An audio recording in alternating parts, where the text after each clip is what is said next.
Hello বন্ধুরা, আবারও তোমাদের সামনে ব্লাউজের মধ্যে কলকা ডিজাইনের ভিডিও নিয়ে তোমাদের সামনে চলে এলাম। তো এগুলো নর্মালি আমার বাড়িতে পরার ব্লাউজ। বাড়িতে আমি সবসময় এমনি ব্লাউজই পরি, কিন্তু এবারে ভাবলাম একটু কলকা ডিজাইন করেই পরবো। তো সেই জন্য দুটো ব্লাউজ নিয়ে বসে পড়েছি নতুন, আর হালকার ওপরেই করবো। সেই জন্য দেখো হালকা করে শুরু করেও দিয়েছি। এদিকে তো এরকমভাবে করছিলাম, আর অন্যদিকে একটা হাতা কিন্তু অলরেডি কমপ্লিট হয়ে গেছে। তো চলো একেবারে কিন্তু পুরো কাজটা কমপ্লিট করেই তোমাদেরকে দেখাচ্ছি। তো এই যে আমার দুটো ব্লাউজই পুরো কমপ্লিট করা হয়ে গেছে। নেভি ব্লুটাও দেখিয়েই দিলাম যে কীরকম করছিলাম। পিঙ্ক কালারটা কিন্তু এরকম আম কলকা মতো ডিজাইন করেছি।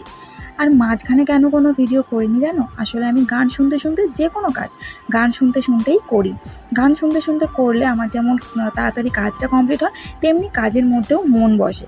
সেই জন্য আমি গান শুনতে শুনতেই যে কোনো কাজ করি। তো যাই হোক, পুরো ভিডিওটা কাজটা কেমন লাগলো কমেন্ট করে জানাবে। ভালো লাগলে লাইক শেয়ার করে দেবে। দেখা হচ্ছে নেক্সট ভিডিওতে।